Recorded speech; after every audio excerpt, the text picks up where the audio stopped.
குளிர்பாதனமாக நாம் அதை பயன்படுத்தி அதை உண்பதற்கு முதலாவது நமக்கு கொடுக்கிற நம்முடைய பனைமரத்தின் ஆதாயம் என்று சொன்னால், உலகத்திலே எந்த ஒரு சமுதாயத்திற்கும் கிடைக்காத இந்திய நாட்டிலே கிடைக்கிற முதலாவது பதநீர் முதலாவது கிடைக்கிறது. அதற்கு போல நாம் உணவாகவும் அதை பயன்படுத்துகிறோம். இன்றைய தினத்திலே இந்த பாமாயில் என்று சொல்லுகிற அருமையான இந்த எண்ணெய் வகை கூட நமக்கு கிடைக்கிறது. இதிலிருந்து அநேக வியாதிகளை நீக்குவதற்கு இந்த மரம் நமக்கு உதவுகிறது. இன்றைய தினத்தில் இந்த பனைமரம் நமக்கு முதலாவது நமக்கு பிறந்த தினமாக இன்று கொண்டாடப்படுகிறது. அருமையான சகோதரர் மாரியப்பன் அவர்கள் மூலமாக ஒரு விழிப்புணர்வை இந்த தமிழ்நாட்டு மக்கள் மத்தியிலே மாநில செயலாளராக இவர்கள் பணியாற்றி வருகிறார்கள். இவரோடு சார்ந்திருக்கிற அருமையான சகோதரியும் இன்னும் அநேக அருமையான பிள்ளைகள் இந்த இடத்திலே செயல்படுவதற்கு முன்வர வேண்டுமாறும் நான் கேட்டுக்கொள்கிறேன். வந்திருக்கிற ஒவ்வொருவருக்கும் நன்றி சொல்லி இந்த உரையை முடித்துக் கொள்கிறேன். நன்றி, வணக்கம். அடுத்து நம்மளுடைய பனைமரம் பற்றிய ஒரு சில கருத்துக்களை வக்கீல் அவர்கள் ராஜன் அவர்கள் சொல்லுவார்கள். தமிழ்நாட்டில் ஒரு மரம் இருக்குது அப்படின்னா நன்மை தீமை ரெண்டுமே இருக்கும்.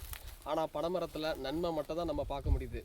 என்ன நன்மைன்னு பார்த்துக்கிட்டிங்கன்னா, பனைமரம் ஸ்டார்டிங்கில் நம்ம வைக்கோம் அப்படின்னா அது கிழங்காக யூஸ் பண்ணிக்கலாம்.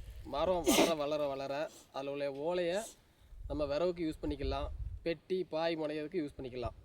அதுக்கு அடுத்து அது காய்க்க ஆரம்பிச்சிருந்தா அந்த காயை நொங்காக சாப்பிட்டுக்கலாம், பழத்தை பழமாக சாப்பிட்டுக்கலாம். இந்த மாதிரி ஒவ்வொரு விதத்துலேயும் பனைமரம் நமக்கு யூஸ் ஆகுது. அதுபோக அந்த காலத்தில் பனைமரத்தோட ஓலை என்ன பண்ணாங்கன்னா கல்விக்காக பயன்படுத்தினாங்க, எழுதுறதுக்காக பேப்பருக்காக பயன்படுத்தினாங்க. இப்போ அன்னைக்கு இது இருக்க போய் தான் நம்ம இன்னைக்கு கல்வியில் இவ்வளோ உயரம் நம்ம வந்திருக்கோம். நம்ம தமிழ்நாடு இந்தியா இந்த ரெண்டுமே சேர்ந்து இவ்வளோ உயரத்துக்கு வந்திருக்க காரணம் என்னென்னா பனைமரம் தான். ஏன்னா அது மூலமாக தான் நம்ம பழைய காலத்து முன்னோர்கள்லாம் அது மூலமாக தான் நம்ம எழுத படிக்க பழகியிருக்கிறாங்க. அதுதான் வரலாற்று சுவடுகள்லையும் இருக்குது. அந்த அளவுக்கு பனைமரத்தில் நன்மைகள் இருக்குது. ஒருவேளை பனைமரம் தண்ணி இல்லாமல் பட்டு போன நேரத்துலையும் அந்த பனைமரத்தோட தூரை நம்ம வீட்டுக்கு உத்தரமாக பயன்படுத்துகிறோம். அதாவது பீமா பயன்படுத்தியிருக்கோம் அந்த காலத்தில். அந்த அளவுக்கு பனைமரம் யூஸ் இருக்குது. ஆனால் இனி வர அரசு எந்த அரசு வந்தாலும் நம்ம அந்த அரசுக்கிட்ட ஒரு கோரிக்கை வைக்கணும். ஒரு மனுஷன் வாழ்நாளில் மினிமம் ஒரு மரமாவது வைக்கணும் அப்படிங்கிற ஒரு கோரிக்கையை எந்த அரசு, தமிழ்நாட்டில் டிஎம்கே ஏடிஎம்கே எந்த அரசு வந்தாலும் நம்ம அதை கோரிக்கையாக முன் வைக்கணும். அதுபோக இந்த காலத்தில் பனைமரத்தில் இருந்து வர்ற பாலை கல்லுன்னு நம்ம சொல்கிறோம். அதை தடை விதிக்கிறாங்க.